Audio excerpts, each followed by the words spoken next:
ನಿನ್ನೆ ದಿನ ನಮ್ಮ ಪಕ್ಷದ ವರಿಷ್ಠರು ರಾಜ್ಯಸಭೆ ಹಾಗೂ 2 ವಿಧಾನ ಪರಿಷತ್ ಸ್ಥಾನಗಳಿಗೆ ಹೆಸರುಗಳನ್ನು ಘೋಷಣೆ ಮಾಡಿದ್ದಾರೆ. ಈಗಾಗಲೇ ತಿಳಿದಿರೋ ಹಾಗೆ ರಾಜ್ಯಸಭೆಗೆ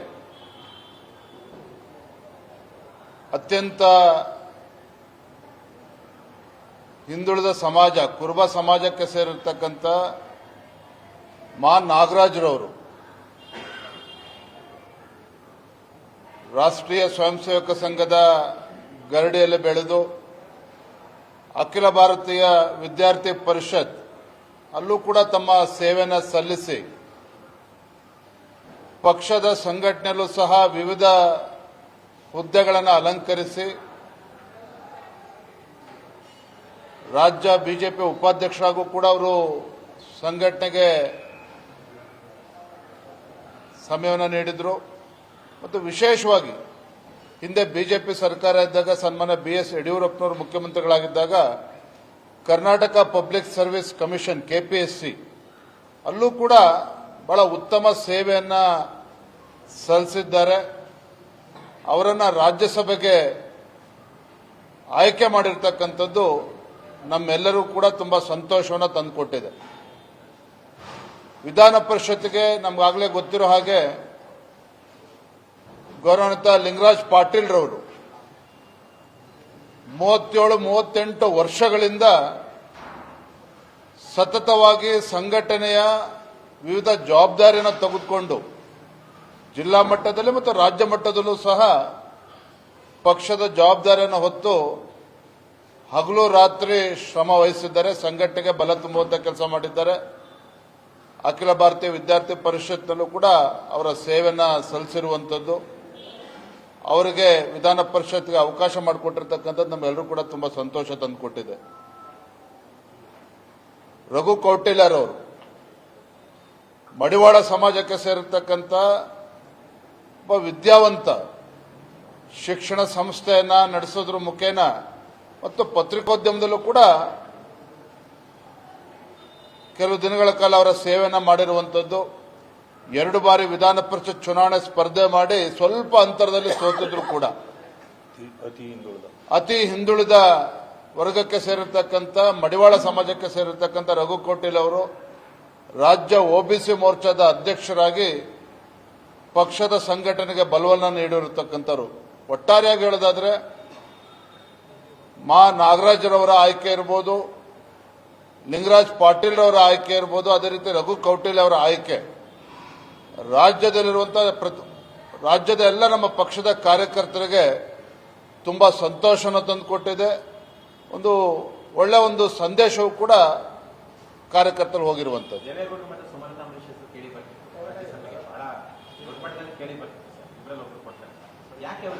ಏನಂದ್ರೆ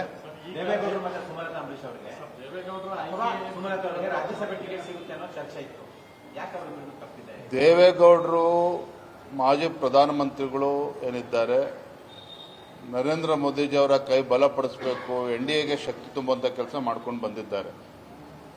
ಮಾಜಿ ಪ್ರಧಾನಮಂತ್ರಿ ದೇವೇಗೌಡರು ಅವರ ಬಗ್ಗೆ ನಮ್ಮೆಲ್ಲರೂ ಕೂಡ ಅಪಾರವಾಗಿರ್ತಕ್ಕಂಥ ಗೌರವ ಇದೆ. ಅವರು ಹಿರಿಯರಿದ್ದಾರೆ. ದೇವೇಗೌಡರು ರಾಜ್ಯಸಭೆ ಬಗ್ಗೆ ರಾಜ್ಯ ಮಟ್ಟದಲ್ಲಂತೂ ನಮ್ದು ಯಾವುದೇ ರೀತಿಯ ಚರ್ಚೆಗಳು ನಡೆದಿರಲಿಲ್ಲ. ಸುಮಲತಾ ಅವ್ರ ಬಗ್ಗೆ ನಾವು ಕೂಡ ಅವರ ಹೆಸರು ಪ್ರಸ್ತಾಪ ಆಗಿತ್ತು. ಪಕ್ಷದ ವರಿಷ್ಠರು ಇವತ್ತಿನ ರಾಜಕೀಯ ಪರಿಸ್ಥಿತಿಯನ್ನು ಅರ್ಥ ಮಾಡಿಕೊಂಡು ಯಾರಿಗೆ ಅವಕಾಶ ಮಾಡಿಕೊಡಬೇಕು ಅದನ್ನು ಪಕ್ಷದ ವರಿಷ್ಠರು ತೀರ್ಮಾನ ಮಾಡಿದ್ದಾರೆ. ಒಟ್ಟಾರೆಯಾಗಿ ಹೇಳೋದಾದ್ರೆ ಪ್ರಾಮಾಣಿಕವಾಗಿ ದುಡಿದಿರ್ತಕ್ಕಂಥ ಸಾಮಾನ್ಯ ಕಾರ್ಯಕರ್ತರಿಗೆ ಭಾರತೀಯ ಜನತಾ ಪಾರ್ಟಿ ಅವಕಾಶ ಮಾಡಿಕೊಟ್ಟಿದೆ. ಸುಮಲತಾ ಅವರು ಕೂಡ ಅವ್ರ ಬಗ್ಗೆ ನಮಗೆ ಅಪಾರವಾಗಿರ್ತಕ್ಕಂಥ ಭಾರತೀಯ ಜನತಾ ಪಾರ್ಟಿ ನಮ್ಮೆಲ್ಲರೂ ಕೂಡ ಅಭಿಮಾನ ಇದೆ. ತಮಗೆ ಗೊತ್ತಿರಬಹುದು, ಹಿಂದೆ ಲೋಕಸಭಾ ಚುನಾವಣೆ ನಿಂತ ಸಂದರ್ಭದಲ್ಲಿ ಯಡಿಯೂರಪ್ಪನವರ ರಾಜ್ಯದ ಅಧ್ಯಕ್ಷರಿದ್ದರು. ಮಂಡ್ಯ ಲೋಕಸಭಾ ಕ್ಷೇತ್ರ ಚುನಾವಣೆ ಇಂಡಿಪೆಂಡೆಂಟ್ ಆಗಿ ನಿಂತಾಗ ಬಿಜೆಪಿ ಸುಮಲತಾ ಅವರಿಗೆ ಬೆಂಬಲವನ್ನು ಕೂಡ ನೀಡಿತ್ತು. ನಮ್ಮ ಬೆಂಬಲದಿಂದಾಗಿ ಅವರು ಕೂಡ ಒಳ್ಳೆ ಅಂತರದಲ್ಲೂ ಕೂಡ ಗೆದ್ದಿದ್ರು. ನಮ್ಮೆಲ್ಲರೂ ಕೂಡ ಸಂತೋಷನೂ ಇದೆ, ಕೂಡ ಹೆಮ್ಮೆನೂ ಕೂಡ ಇದೆ. ಅದೇ ರೀತಿ ಕಳೆದ ಲೋಕಸಭಾ ಚುನಾವಣೆಯಲ್ಲಿ ಬಿಜೆಪಿಗೆ ಅಂದ್ರೆ ಕುಮಾರಸ್ವಾಮಿ ಅವರಂತ ಸಂದರ್ಭ ಅವ್ರಿಗೆ ಅದನ್ನು ಬಿಡ್ಕೊಟ್ಟಿದ್ದಾರೆ. ಅದ್ರ ಬಗ್ಗೆ ಏನು ಪ್ರಶ್ನೆನೇ ಇಲ್ಲ. ಅದು ಇಲ್ಲಿಗೆ ಎಲ್ಲವೂ ಕೂಡ ಮುಗಿದೋಗಿಲ್ಲ.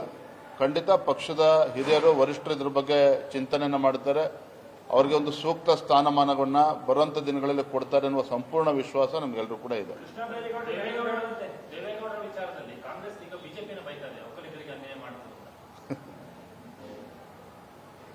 ರಾಜ್ಯಸಭೆ ಮಾನ್ಯ ಹಿರಿಯರ ಮಾಜಿ ಪ್ರಧಾನಮಂತ್ರಿಗಳು ದೇವೇಗೌಡರವರ ಕಳಿಸೋದ್ರ ಬಗ್ಗೆ ರಾಜ್ಯ ಮಟ್ಟದಲ್ಲಿ ಯಾವುದೇ ರೀತಿ ಚರ್ಚೆಗಳು ಆಗಿರಲಿಲ್ಲ. ಇಷ್ಟು ಮಾತ್ರ ಈ ಸಂದರ್ಭದಲ್ಲಿ ಹೇಳ್ತೇನೆ. Thank you.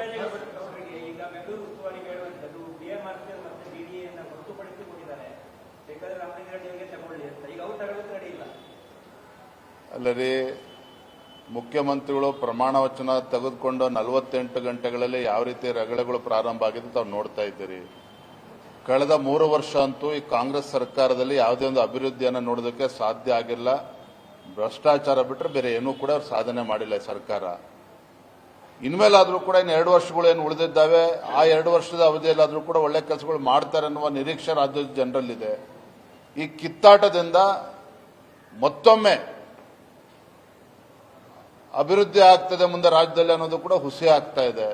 ಹಾಗಾಗಿ ನಾನು ಒಂದೇ ಮಾತಲ್ಲಿ ಹೇಳೋದಾದ್ರೆ, ಮುಖ್ಯಮಂತ್ರಿಗಳು ಏನೇ ಬದಲಾವಣೆ ಆಗಿದ್ರೂ ಸಹ ರಾಜ್ಯದ ಮುಖ್ಯಮಂತ್ರಿಗಳಿಂದ ಈ ಕಾಂಗ್ರೆಸ್ ಸರ್ಕಾರದಲ್ಲಿ ಯಾವುದೇ ಅಭಿವೃದ್ಧಿಯನ್ನು ನೀವು ನಿರೀಕ್ಷೆ ಮಾಡೋದಕ್ಕೆ ಸಾಧ್ಯ ಇಲ್ಲ. ಈಗಾಗಲೇ ಸಾಲದ ಹೊರೆ ರಾಜ್ಯದಲ್ಲಿ ಬಂದು ಮುಟ್ತಾ ಇದೆ. 10 ಲಕ್ಷ ಕೋಟಿ ರೂಪಾಯಿಗಳಿಗೆ ಇವತ್ತು ಸಾಲದ ಹೊರೆ ಬಂದು ನಿಂತಿರುವಂತದ್ದು. ಹಾಗಾಗಿ ಈ ಕಾಂಗ್ರೆಸ್ ಸರ್ಕಾರದಿಂದ ಯಾವುದೇ ಅಭಿವೃದ್ಧಿ ನಿರೀಕ್ಷೆ ಮಾಡೋದಕ್ಕೆ ಸಾಧ್ಯ ಇಲ್ಲ. ಅದ್ರ ಜೊತೆಯಲ್ಲಿ ಇವತ್ತೇನು ಕಿತ್ತಾಟ ಪ್ರಾರಂಭ ಆಗಿದೆ. ನಮ್ಗೆ ಆ ಪೋರ್ಟ್ಫೋಲಿಯೋ ಬೇಕು, ನಮ್ಗೆ ಈ ಪೋರ್ಟ್ಫೋಲಿಯೋ ಬೇಕು, ಇನ್ನೂ ಉಸ್ತುವಾರಿ ಸಚಿವರು ಕೊಟ್ಟಿಲ್ಲ, ಯಾವ ಜಿಲ್ಲೆಗೆ ಕೊಡಬೇಕು ಅಂತ ಅದು ತೀರ್ಮಾನ ಆಗಿಲ್ಲ. ಕ್ಯಾಬಿನೆಟ್ ಎಕ್ಸ್ಪಾನ್ಷನ್ ಕೂಡ ಇನ್ನೂ ಕಂಪ್ಲೀಟ್ ಆಗಿಲ್ಲ. ನನ್ನ ಸತೀಶ್ ಜಾರಕಿಹೊಳಿ ಅವರೇ 1 ತಿಂಗಳೊಳಗೆ ಕ್ಯಾಬಿನೆಟ್ ಎಕ್ಸ್ಪಾನ್ಷನ್ ಮಾಡಬೇಕು ಅಂತೇಳಿ. ಬಹುಶಃ ಇವತ್ತಿನ ಪರಿಸ್ಥಿತಿಗಳು ನೋಡ್ತಾ ಇದ್ರೆ ಇನ್ನು ಕ್ಯಾಬಿನೆಟ್ ಎಕ್ಸ್ಪಾನ್ಷನ್ ಯಾವ ಮಾಡ್ತಾರೋ ಗೊತ್ತಿಲ್ಲ. ಹಾಗಾಗಿ ಮಾನ್ಯ ಮುಖ್ಯಮಂತ್ರಿಗಳು ಮುಂದೆ ಇರ್ತಕ್ಕಂಥ ದೊಡ್ಡ ಸವಾಲು ಅಂತ ಹೇಳಿದ್ರೆ, ಯಾರಿಗೆ ಯಾವ ಪೋರ್ಟ್ಫೋಲಿಯೋ ಕೊಟ್ಟರೆ ಅವ್ರಿಗೆ ತೃಪ್ತಿ ಆಗ್ತದೆ, ಯಾರಿಗೆ ಯಾವ ಜಿಲ್ಲೆಯನ್ನ ಕೊಟ್ಟರೆ ಉಸ್ತುವಾರಿ ಕೊಟ್ಟರೆ ಅವ್ರಿಗೆ ತೃಪ್ತಿ ಆಗ್ತದೆ. ಇನ್ನೂ ಕೂಡ 20 ಕ್ಯಾಬಿನೆಟ್ ಇನ್ನೂ ಕೂಡ ಭರ್ತಿ ಮಾಡುವಂಥದ್ದು ಇನ್ನೂ ಕೂಡ ಬಾಕಿ ಇದೆ. ಹಾಗಾಗಿ ಇವರೆಲ್ಲರನ್ನೂ ಕೂಡ ಬ್ಯಾಲೆನ್ಸ್ ಮಾಡಿದ್ರಲ್ಲೇ ಮುಂದಿನ 2 ವರ್ಷ ಕಳೆದೋಗ್ತದೆ. ಅಷ್ಟು ಮಾತ್ರ ಸತ್ಯ. Thank you.